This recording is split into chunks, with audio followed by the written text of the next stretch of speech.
السلام علیکم، آپ دیکھ رہے ہیں الگ خبر. میں ہوں علی سرور اور میں ہوں ارسلان نعیم.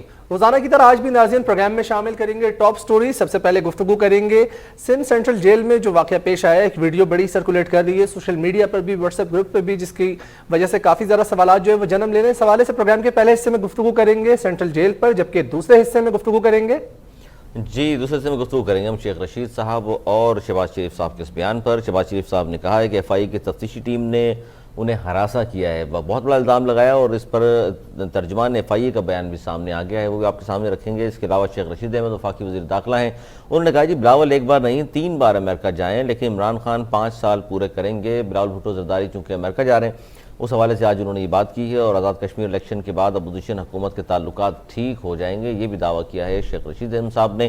اور تیسری سٹوری ہوگی جی ڈی جی آئی جی پی R major general Babar Iftikhar صاحب نے فرمایا ہے کہ پاکستان افغان امن عمل کا سہولت کار ہے، ضامن نہیں ہے. یہ بہت بڑی آج انہوں نے بات کی پریس کانفرنس میں، کیونکہ اس وقت جو خطے کی صورتحال ہے، ہم نے اس میں مختلف پروگرامز بھی کیا، آپ کے سامنے پوائنٹ آف ویو بھی رکھا اپنا بھی اور اپنے مہمانوں کا بھی، کہ جناب اس وقت جو کچھ ہو رہا ہے افغانستان میں انخلا کے بعد امریکہ کے تاریخ جس طرح قریب آ رہی ہے، وہاں تقریباً کہا جاتا ہے 400 میں سے 245-50 اضلاع پر طالبان کنٹرول حاصل کر چکے ہیں، اور بھارت کی بہت بڑی وہاں انویسٹمنٹ تھی جو کہ ڈوب چکی ہے. جی اسلام. جی بالکل، پروگرام کے تیسرے حصے میں اس پر بھی تفصیلی گفتگو کریں گے، شامل کریں گے اپنے پینلسٹ کو بھی. لیکن یہاں وقت ہوا ہے پروگرام میں ایک چھوٹے سے وقفے کا. وقفے کے بعد دوبارہ حاضر ہوں گے. دیکھتے رہیے الگ خبر.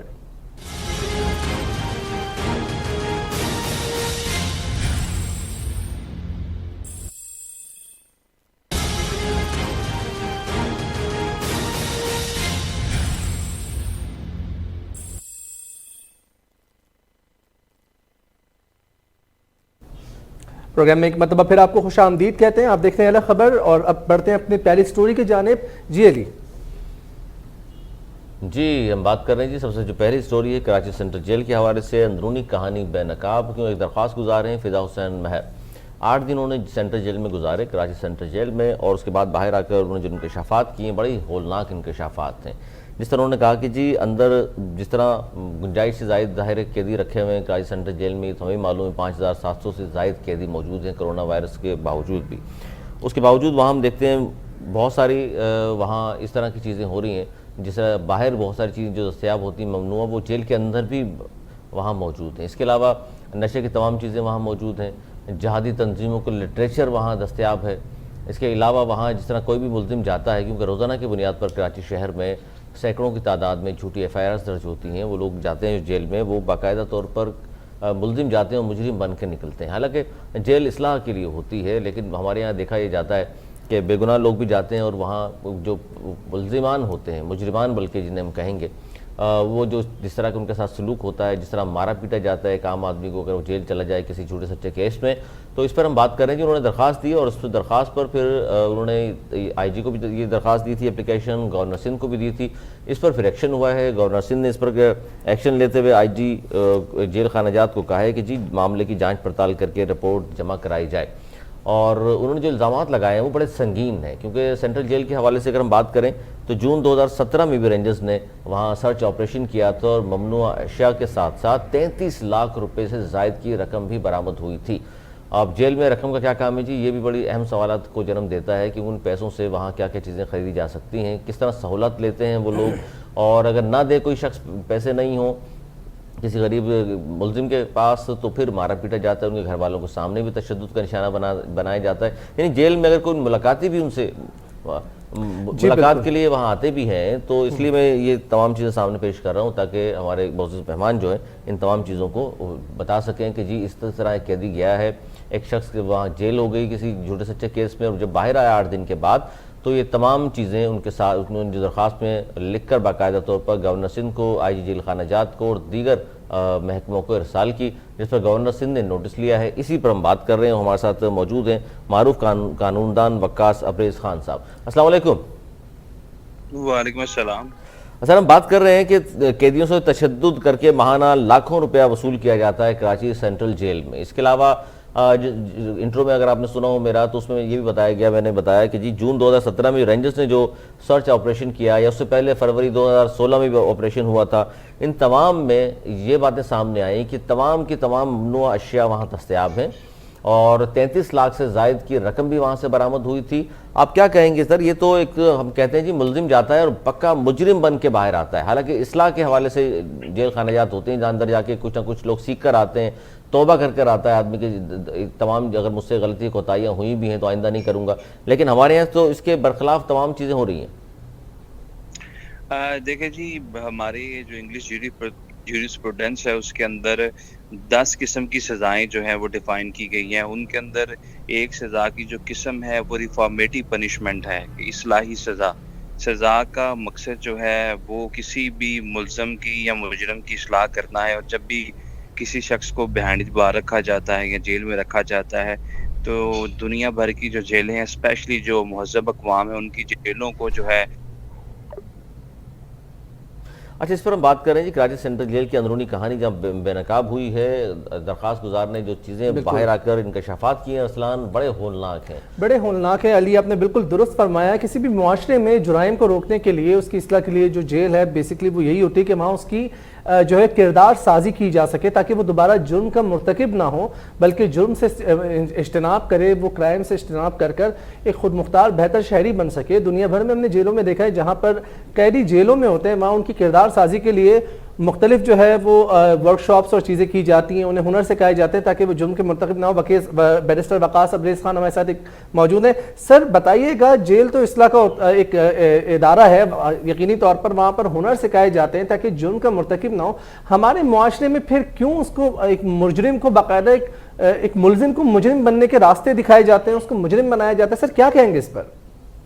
دیکھیں جی, this is a bitter reality of our society and this is very unfortunate. یہ بدقسمتی سے اس طرح کی چیزیں ہماری جیلوں کے اندر وقوع پذیر ہو رہی ہیں. اور ریالٹی کو دیکھا جائے, گراؤنڈ فیکٹس جو موجود ہیں اس کے مطابق بالکل اس طرح کی جو چیزیں ہیں وہ ہماری جیلوں میں دستیاب ہیں, جس سے ایک ملزم جب وہ جاتا ہے وہ عادی مجرم بن کے واپس آتا ہے. حالانکہ میں جیسے آپ سے پہلے بات کر رہا تھا اس سے کنٹینیو کرنا چاہوں گا کہ ہماری جو سزائیں انگلش جیورسپروڈنس کے اندر ڈیفائن کی گئی ہیں, ریٹرن پنشمنٹ ہے, ریٹریبیوٹیو پنشمنٹ ہے, اس کے اندر جو ریفارمیٹیو پنشمنٹ رکھی گئی ہے اس کا مقصد یہ جیلوں میں جب بھی کسی شخص کو بھیجا جاتا ہے at the same time society کو اس کے شر سے محفوظ رکھا جاتا ہے.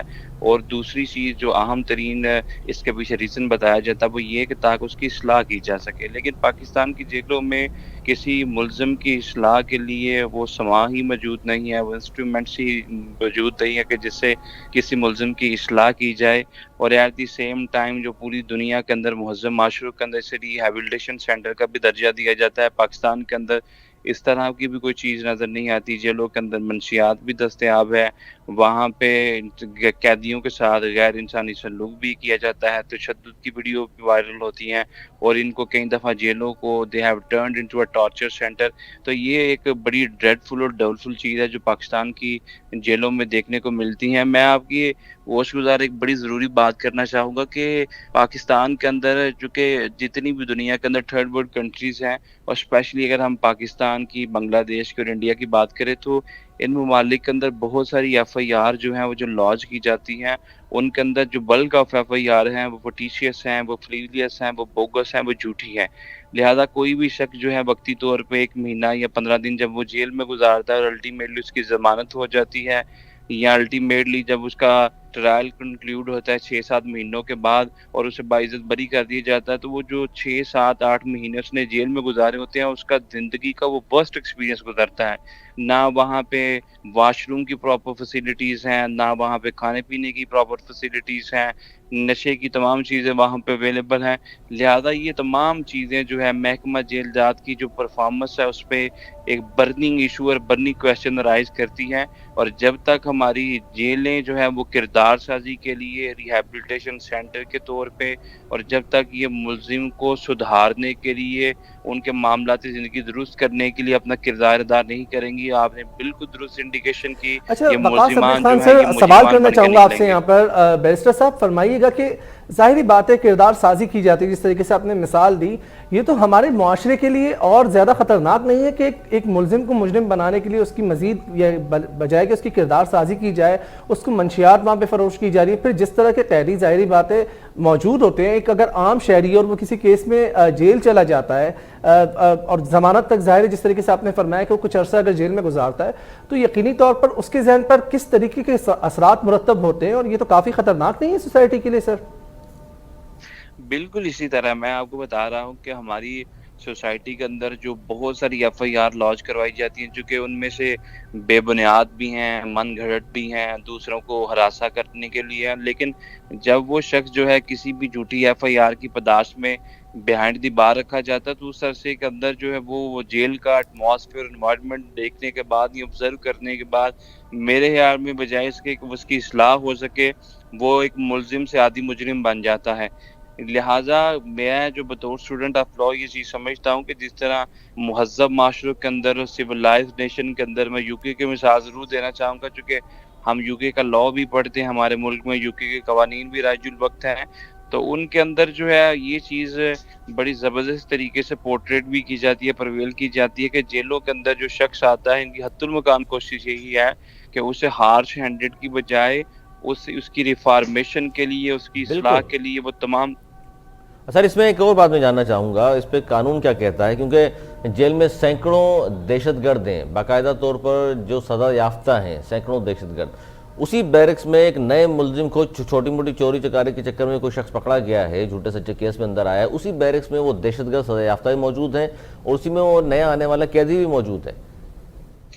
دیکھیں ہمارا لاء اس بارے میں بڑا کلیئر ہے، جو ہمارا پریزن ایکٹ ہے کہ اگر کوئی بھی ایک سنگین جرم میں ملوث شخص ہے جس پہ دہشت گردی کا الزام ہے یا جس پہ قتل کا الزام ہے یا ریپ کا الزام ہے، وہ تمام جرائم جس کی سزا ڈیتھ پینلٹی ہے، ایسے جرائم میں ملوث لوگوں کے ساتھ کسی ایسے ملزم کو نہ رکھا جائے کہ جو کہ لیس سیریس کرائم کے اندر ملوث ہے، یا جس پہ یہ الزام ہے کہ اس نے کوئی چوری چکاری کی ہے یا لیس سیریس کرائم کیا ہے جس کی سزا 2 سال، 5 سال یا 6 سال ہے۔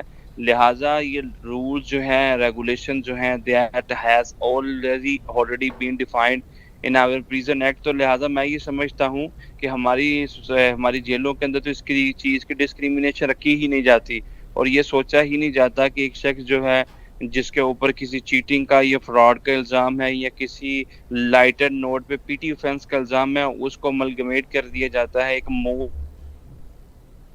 اور اس میں اوفینس والے قیدی بالکل کے ساتھ، تو الٹیمیٹلی یہ ساری چیزیں جو صحبت ہے۔ اس میں جی وقار صاحب ایک اور بڑی بات ہے کہ جون 2017 میں جو سرچ آپریشن کیا تھا رینجرز کراچی نے، اس میں 33 لاکھ کی رقم اور ممنوعہ سامان کے ساتھ ساتھ 165 کے قریب گیس سلنڈرز برآمد ہوئے تھے، 165 کے قریب، جو آپ خود سوچ سکتے ہیں خدا نخواستہ ان گیس سلنڈرز کا غلط استعمال کیا جاتا تو کتنا خطرناک ثابت ہو سکتا تھا، جیل توڑنے کے علاوہ بہت سارے اور بھی دنگا فساد وہاں ہو سکتا تھا۔ 165 سے زائد گیس سلنڈرز موجود تھے، 33 لاکھ سے زائد کی رقم برآمد ہوئی، منشیات برآمد ہوئی، یعنی سینٹرل جیل کراچی کی ہم بات کر رہے ہیں، یہ تمام چیزیں وہاں ہیں، تو آپ سوچ سکتے ہیں کہ کیا کچھ ہو سکتا ہے۔ بالکل جی، یہ ہماری جو جیلوں کے اندر اس حوالے سے اگر دیکھا جائے تو ڈسکریمنیشن جو اثر لاء کہتا ہے کہ رکھنی چاہیے وہ تو رکھی نہیں جاتی، لیکن بہت سارے قیدیوں کو ڈیل کرنے کے حوالے سے ڈسکریمنیشن ڈسٹنکشن ضرور روا رکھا جاتا ہے کہ وہاں پہ موبائل فون بھی اویلیبل ہیں، وہاں پہ انٹرنیٹ کی فیسیلٹی بھی دے دی جاتی ہے، اور جیل میں بیٹھ کے لوگ اپنے مافیا اور اپنے گینگ کو مزید اسٹرینتھ اور اسٹرانگ کرتے ہیں، اور یہ ہماری سوسائٹی کا بڑا ایک بدقسمت چہرہ ہے کہ وہ پریزن ایکٹ جس کے تحت ہمارے پریزن ڈپارٹمنٹ بنایا گیا، ان کے اوپر بھرتیاں کی گئی، فردر گورنمنٹ کے خزانے سے ان کو سیلری اچھا، اس میں ایک اہم بڑی بات جو ہم نے آج یہ اسٹوری اس لیے بھی کی ہے کہ فضا حسین مہر ہیں کہ انہیں 8 دن کے لیے جیل بھیجا گیا تھا، اب ضمانت پہ یہ باہر آ گئے ہیں، انہوں نے بڑے ہولناک انکشافات کیے ہیں، انہوں نے کہا جی جسے ہی کوئی بھی شخص جو ہے تھانے سے جوڈیشل ریمانڈ پر جیل کسٹڈی ہوتی جیسی اس کی، تو آتے ہی اس کو جناب سب سے پہلے تو مارا جاتا ہے، تشدد کیا جاتا ہے اور ظلم اور بربریت کی داستان لکھی جاتی ہے، ڈرایا جاتا ہے کہ جناب اب آپ کے گھر والے ملنے آئیں گے، عزیز و قریب دوست ملنے آئیں گے، تو ان سے جب وہ ملنے آتے ہیں تو پیسے وصول کیے جاتے ہیں ملاقات کے لیے بھی، اور اس قیدی کو جو ملنے جس کو لایا گیا ہے اور اس کو بھی مار پیٹ کے سامنے لایا جاتا ہے تاکہ وہ اپنے بتا سکے کہ جی مجھ پر کتنا تشدد ہوا ہے, اتنے پیسے مجھے دے دیجئے مہینے کے, ورنہ یہ اسی طرح ہو سکتا ہے تشدد کر کے مجھے ہلاک کر دیں. تو اس پر کوئی, کیونکہ جو لوگ باہر آ کر بہت سارے لوگ تو ڈر خوف کے مارے درخواست بھی نہیں دیتے, نہ کورٹ کچہری کا رخ کرتے ہیں, لیکن جو اس طرح کے لوگ سامنے آ کے سچ بولنے کو تیار ہو جاتے ہیں, تو پھر آپ کیا سمجھتے ہیں کہ اس طرح کے راشی یا ویشی جو افسران ہیں ان کے خلاف کیا قانون کیا کہتا ہے؟ دیکھیں, اس حوالے سے جو لا ہے وہ بڑا سمپل ہے. قانون یہ کہتا ہے کہ کوئی بھی ملزم کا اہل خانہ ہے اور وہ ملزم جو ہے وہ جب بھی جوڈیشل کر دیا جاتا ہے اور اس کا فزیکل ریمانڈ کا جو ٹینور ہے وہ ختم ہو جاتا ہے, اس کے بعد اس کے گھر والے جو ہے وہ سمپلی ایک اپلیکیشن دے کے اس کے ساتھ ملاقات کر سکتے ہیں. بلکہ اگر کوئی شخص کسی ہینیس offense کے اندر بھی اس کا نام دے دیا گیا اور اس کا offense ابھی تک پروف نہیں ہوا, تو اس کے ساتھ بھی ملاقات کرنے کے لیے اس کے گھر والے اہل خانہ سزا دیکھ سکتے ہیں. اگر اس کا offense پروف ہو بھی گیا ہے, وہ کنوکٹڈ ہے, اس کے باوجود بھی وہ قیدی کے درجے پہ فائز ہے, تو الٹیمیٹلی اس کے گھر والے اس کے اپلیکیشن دے کے آپ کے سامنے کیسز موجود ہیں کہ پاکستان کی تاریخ میں ایک اور ضابطے سے پوچھنا چاہ رہا تھا. میں آپ کو ایک بات جس کی طرف میں آپ کی نشاندہی کرنا جی چاہوں گا کہ کلبھوشن یادو کا کیس موجود ہے کہ جس طریقے سے وہ پاکستان کے خلاف بطور انڈیا کے ایجنٹ کے کام بھی کرتا تھا, یہاں پہ ساری کرمنل ایکٹیویٹیز بھی کرتا تھا, دہشت گردی میں ملوث. جی بالکل, دہشت گردی ملوث. اور یہی ہم بات کر رہے ہیں ارسلان کہ وہاں جو افسران ہیں, ڈیوٹی افسران جو ہیں, وہ تمام چیزوں میں ظاہر ملے ہوئے ہیں, رشوت بھی لے رہے ہیں وہاں کھلے عام, اور جس طرح وحشی اور درندے بن کر وہ پیش آتے ہیں قیدیوں کے ساتھ, مجبور کیا جاتا ہے, انہیں پیسے منگائے جاتے ہیں, تو ان کے خلاف قانون کیا کہتا ہے کہ جی ان کے خلاف کارروائی کیوں نہیں ہو سکتی؟ اگر باہر آ کر کوئی سچ بولنے میں کوئی قیدی تیار ہو جائے ضمانت میں جو باہر آتے ہیں, تو کیا ان کے خلاف کوئی ایکشن ہو سکتا ہے؟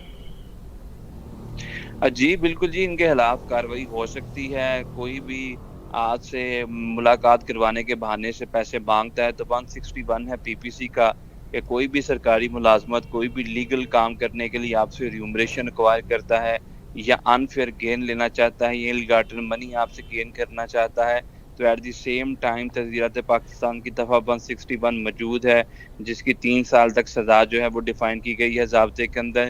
لیکن ہماری چونکہ سوسائٹی کے اندر لاز کی اویئرنیس نہیں ہے, تو ایک عام آدمی بڑا سادہ لوگ ہے اور وہ سمجھتا ہے کہ شاید کہ میرے گھر والے پہ کوئی اتنا سنگین الزام ہے کہ میں اس سے ملاقات نہیں کر سکتا.